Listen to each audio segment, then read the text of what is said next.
good did that bye feel last week for your body? Just I know you wouldn't call it a week off, but you had some downtime.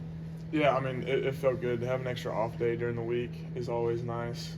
But giving Coach Barnes a little extra break after a practice, makes him crank it up a little bit. So, it has, but it was good. The guys, everybody was rested. It was good. We had a snow day for classes last week too. So on our off day, we didn't have to go to class. So it was all around just some good resting time. What's the difference in the A&M game for you guys to get a big one on the road compared to Kentucky, Auburn, a couple games just came up just short? Yeah, Texas A&M, we knew it was a game that for where we want to go and what we want to do, it was very important to us, and it was an intensity level, and it showed a level of growth that our teams have had through this year. I mean, we're still growing. I've talked about that a lot. About one of the cooler things about our team is there's still so much more room for improvement, and we're playing as well as we are. And so I think being able to close the game out, we've fallen short a couple times, just shows a little bit more of that growth as a team that we've had. How do you mentally prepare yourself when you're not really sure how many minutes you're going to play? It could be 20, it could be 4. Yeah, I mean, it just goes back to doing my job, and some nights I'm needed more than others, especially when teams are a little bit bigger. And so just being prepared, no matter what position I'm about to play, no matter where I'm about to go in at, and that's what I've always kind of prided myself is just being a plug-and-play guy.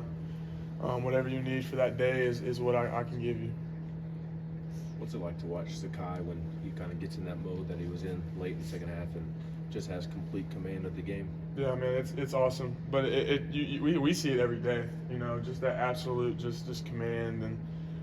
But when he's doing it at the biggest stage, it's as cool to see as anything, because I mean it's not just offensively either; it's the defensive side of the ball. I mean he blocked Wade Taylor's shot there at the end of the game, and if that goes in, that's a completely different ball game, closing out. But just his command over both sides of the ball is second to none in the country. Same with Chaz when he's going off like that. What's the emotions like for a guy like you? Man, you want him to shoot the ball as soon as he crosses half court is what it feels like. But no, I mean it's cool to see. I've been lucky enough to in my 2 years of college be on the team at Dalton Connect, and now Chaz, with his level of shooting, man, it's awesome. You feel like every shot's gonna hit the bottom of the net, and that's it. And so when he gets hot, it kind of brings the whole team up with him. We start feeling good too. Communication on the court, I feel like, has been a point of emphasis for this team, especially on the road. How do you think you guys have progressed in your ability to communicate so there aren't those breakdowns on defense? Yeah, I think it just goes back to practice and being consistent there. I mean, being able to talk and especially talk loud in an empty gym, it goes to a level of consistency. You can't simulate the environments we play in, whether that's here or other places. I mean, it's the SEC. And so, that emphasis on communication has started in practice to where when you get into those loud environments, you get into these hostile crowds, it's just another day in the office. When Barnes is drawing up the play for Ziegler to flare out and shoot that 3, what are you thinking? Yeah, well, I mean, that play had a couple options, but Z was kind of like, hey, toss this one out here to me. And, when somebody is as confident in a shot, in a play, and basically has already seen it go in, I'm just as confident behind them, believing that thing's going in. And so, but no, it's, it was an awesome shot, big shot for us. And, for him to want that and to, feel like he already knew it was going in, it was cool to see.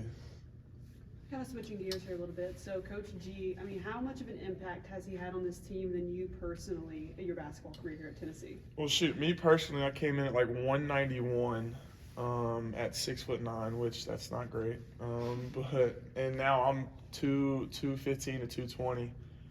So that's almost 30 pounds of muscle. My body fat percentage hasn't gone up, so that's 30 pounds of muscle since I've been here. And as hard as we play and as hard as we practice, it goes to his preparation with us as a team on why we have guys that don't get banged up easy. We have a bunch of tough guys, and it goes to the character of some of our guys, but it also goes to the preparation and training that we put in with G. And then also G's just awesome, man. He's and y'all talk to him. He loves what he does, and he loves us, and he proves that every day. And he's as consistent when it comes to bringing it every day as any player, any coach here. And so having that level of consistency and love for what he's doing across the board, all the way up, like him being our strength trainer, is awesome. And so it's somebody that you can count on to do what he's supposed to do every day, and he really does love it. He loves teaching us about the stuff we're doing and why we're doing it.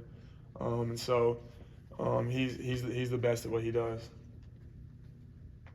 Anything else for Cade? Thanks, Cade. All right,